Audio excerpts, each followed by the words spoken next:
Resistances, as you can see, you cannot complain. 1300 ballistic. Let's see, is the Bloodied build tanky? So I'm Bloodied build facing the Guardian. Is that a tanky build? Can you be Bloodied and tanky as a human? Hey fellow Vault Dwellers, it's Angry Turtle, and yes, it's time for the first human build. Heavy Gunner, my favorite, so it's always first, I'm sorry about that, but that's my favorite, always first, Heavy Gunner. And yes, it is a Bloodied Heavy Gunner build. The reason for that, this currently shines. You can play full health, but way better moment for full health humans will be with the next patch. So that's when we will dive into full health humans. For now, Bloodied dominates. And yes, to quickly answer your question, is it better than Ghoul? It's different. I think it's doing tiny bit more damage overall than Ghoul can do. And with the recent changes, recent patches, extremely powerful, that's for sure. So as usually, let's start with the special distribution. So this is the special before application of legendary perks. And yes, there is more special from legendary perks, with so many perks being so powerful. Endgame build cannot be done with at least plus 20 to legendary special, so that's what we have in here. Endurance, intelligence, agility, and luck. Of course, if you are lower level, you will need to just make some sacrifices and give up on some perks as long as you will be grinding for your legendary special. So that's understandable. Now, the most important for damage is taking one for the team. This is a staple for all tanky build, and yes, this is Bloodied, but super tanky Bloodied build. Lastly, Power Armor Reboot. This one is mainly needed if you do raids. Not very much needed outside of raids, so feel free to swap to whatever else you may possibly need. And as well, yeah, raids, this build can absolutely destroy raids. Very good. So Bloodied is usable in raids. It's super tanky and super powerful. Now, what we do have in regards of perks. So Arm Skipper to keep our weapons. There is no Traveling Pharmacy because I do have Through Hikers on my armor, so I don't need it here, and there is no room, to be honest, if you want to maximize damage, as there are all max out cards of the Heavy Gunner, max out Blocka for tankiness, and Barbarian for extra resistances, so no room really for Traveling Pharmacy. You would need to sacrifice a little bit of damage if you need to add Traveling Pharmacy.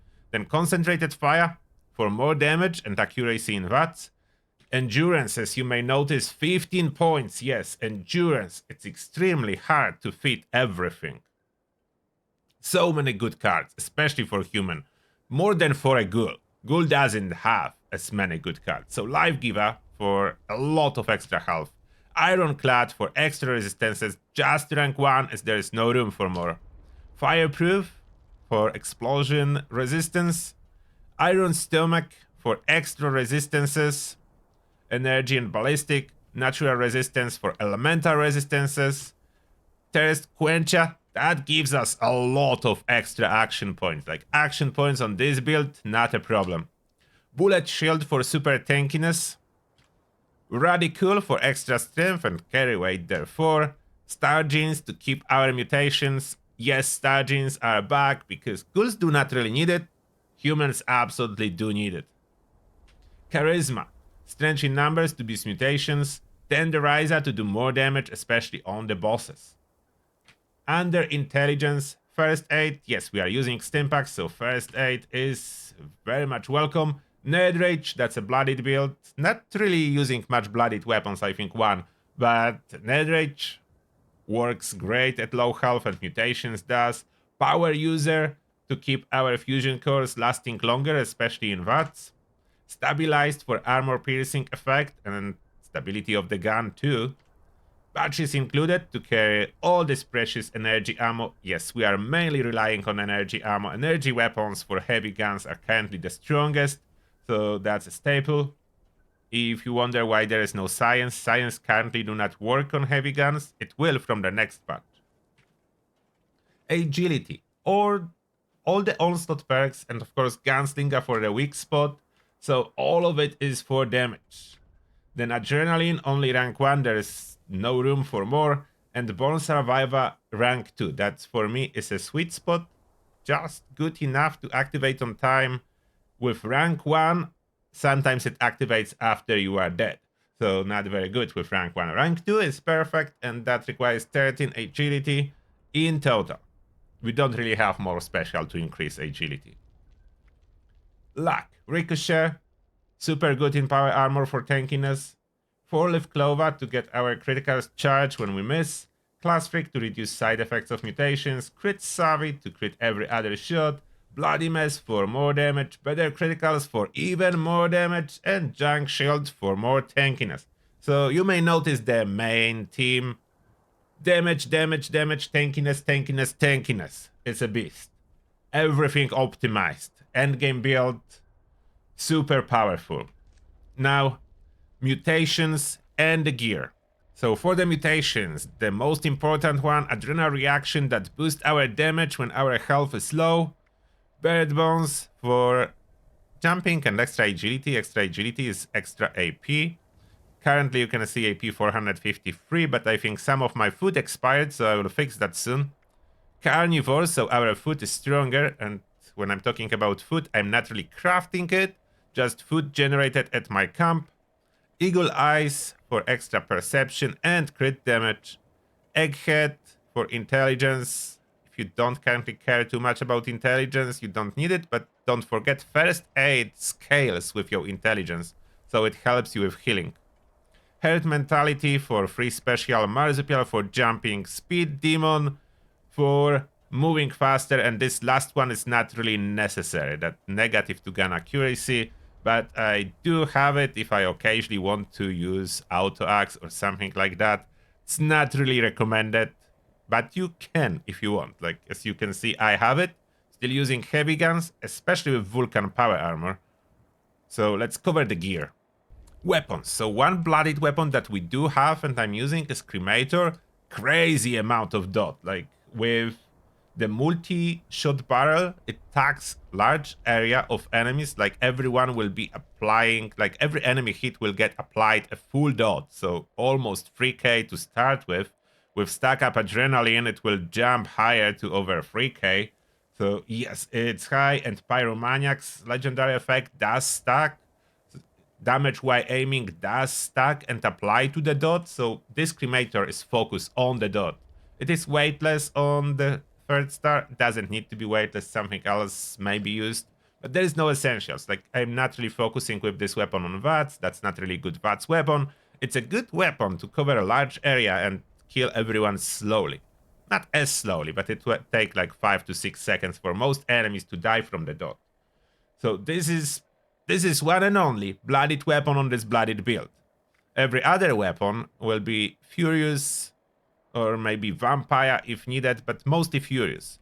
So this ultrasight Gatling laser, that's basically a weapon I can use to sustain VATS forever, and as well use fusion cores and cool green beams. That the cool green beams are the main reason, to be honest. It's not the most powerful, it's losing in regardless of damage to Gatling Plasma. So Gatling Plasma is the staple, and I have two different ones, both Furious. One is focusing on sustaining VATS forever, so modified with Swift Core Receptacle to get AP cost down to 8. Then there is Conductors to keep refreshing my action points, and I'm getting those critical hits and basically sustain VATS forever and on daily basis as well. Perfect use case. If I really need max out damage currently for a heavy gunner, I have this Gatling Plasma, Furious, crit damage, less AP cost, and pinpointers for even more damage. And this one comes with Stinging Core Receptacles, so more damage thanks to armor penetrating effect. So this is for maximum damage for a heavy gunner. This is the main boss killer gun. It will require coffee to sustain VATS. So even with a lot of action points, you will drain them if you don't drink coffee before firing. I do still run with auto axe in the raid when needed for those small miner stalkers, and I do have dragon for crippling a guardian shield if I want to cripple it faster, and I do have like my daily helper 50 cal vampire limb damage, when there are those missions to cripple particular limbs of enemies, like those daily quests, this is perfect for that. This is perfect. I do own the Shaker. I'm not really using it much at this moment. Laser rifle in the raid, of course, for destroying crystals. But staples, Gatling Plasma, Cremator, like with those two weapons, you're good. It doesn't really matter as much which configuration you will go for endless VATs. It's already a beast, so that's already a beast. If you don't want to have a second one that's purely for damage, you are good with just one. So Cremator plus Gatling Plasma, you are covered. In regards to armor, I'm running a Vulcan. Vulcan is the best for VATs, as it's reducing the fusion core drain from VATs. It says duration, but it does work on VATs and does stack with the perk, so only 25% drain compared to normal when I'm using VATs. A lot of resistances, not as much radiation, but that doesn't really matter. It's all similar. So troubleshooters, luck, through hikers, limit breaking on 2 pieces, and on other 2 pieces there is EGs. I mean 3 pieces. 3 pieces with EGs, 2 pieces with limit breaking. The first 3 effects are the same on all. Through hikers very important, luck very important. Troubleshooters only really matter in case of fighting the Guardian, the first boss in the raid. If you don't plan to do it, doesn't really matter what kind of prefix you put. You can use overeaters, yes, you are human. You can use overeaters and works very well. If you want to have 2 armor sets, that's good too. So that's what I'm running in regards to the armor, and of course Gimbal Bracers is the mod that improves my gun accuracy in this armor, so it's perfect. It's perfect. This power armor serves me very well. So I just very quickly refreshed my food that, as I said, generated at my camp. All those food items are generated at my camp, so I don't need to worry that I ever run out, and I don't need to have good with salt, because if it spoils, it doesn't matter. I pick up new one from my camp. So with all of that, my stats are... Okay, I forgot about hot dog. Yeah, there is a hot dog. So now with all of that, my stats are as follows. 500 action points, 630 total health, so I can have over 120 health and be in the nerd rage. Then resistances, as you can see, you cannot complain. 1300 ballistic, almost 1300 energy, 109 on each elemental, 338 radiation. So with those stats, you are a tank with a bloodied low health build. So now a little bit of combat demonstration. So first, how well does this bloodied cremator works? Just shoot it a couple times. And as you can see, they are dying easily from the dot, including this legendary. So the dot sometimes die even faster.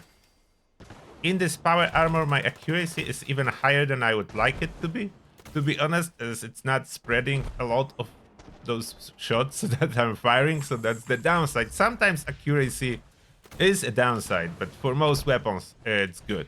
So, as you may notice, Cremator works very well. Regardless what the super mutant is, it will die very briefly after being shot with the Cremator. Perfect for events, perfect for daily tasks. So that's the Cremator. Now, how about the powerhouse? So we'll try to find an enemy. We'll do the Guardian as well, briefly, to show you the tankiness of this build. But maybe with this Gatling Plasma, without even using coffee, you will see how far this amount of action points let you go. Let's find a Scourge Beast. So there is a Scourge Beast. Let's kill some of those Scourge. Get the targeting on the head. You can see, even with Gatling Plasma, like, I'm firing, and my action points are not bad. And when I stop firing, you can see action points go back up relatively quick. Now, where is this Scourge Beast? Where did I lost her? Oh, there it is. So there is our Scourge Beast, full AP bar. Okay, she broke bats, going too far. Now she's coming in, and as that, like, I didn't even use half of the AP bar to take the Scourge Beast down. That's the power. Like, this build is powerful. We need tougher enemy to show you tankiness and a little bit more of the power. The Raid Guardian. And for the Raid Guardian, we'll be using only this one Gatling Plasma. I will not be switching, so just showcasing this one with the build. Will maybe pop Psycho Buff to be a little bit more tanky. Am I in the perfect range? So let's try Brahmin Milk. It should be at 100. I'm a little bit too high, so I will place myself at the perfect health range for this demonstration. So some spoiled veggies. Is that gonna do it too high? Okay, spoiled meat. And there we are. In range. So 140 health. That's my available health with Psycho Buff. And now, let's see how tanky am I. Of course, on armor there are emergency protocols, and conductors will help a little, as conductor is not only infinite AP but as well healing, so that's gonna help. You can always spam Stimpack, that's always an option. And yes, I know a Guardian can be killed much faster with melee, and I could use my Dragon, but that's not the point. I want to show you the build, and Guardian is target dummy. So the Guardian is a target dummy. Oh, that's not a good start. I forgot to reload, so I needed to use the Stimpack. And now, let's see. Is the Bloodied build tanky? So I'm Bloodied build facing the Guardian. Is that a tanky build? Can you be Bloodied and tanky as a human? I can get staggered, as you notice. Unfortunately, ghouls are immune to staggers. Humans are not. You can see as well my infinite action points with this Gatling Plasma going on, so I'm not losing action points. I can fire continuously. There is no problem. And maybe I will reload before the shield goes down. So then I can unload on the torso a full salvo. Spam some Stimpaks, and I go on the torso straight away. How is the damage? I think the damage is really good. The damage is really good. That's what I will say. Damage is really good. If I get closer, will that be even higher damage? I don't know how close I need to be considered close enemy for the Onslaught perk. Was I close enough to be considered fighting a close enemy? I'm not sure. That doesn't really matter that I died here. I died after winning, so that's okay. So this is the build for you. Basically invincible Bloodied heavy canna. What do you think? All comments are welcome. Let me know what you think. And now, as always, thank you a lot for watching, and see you all in the next one.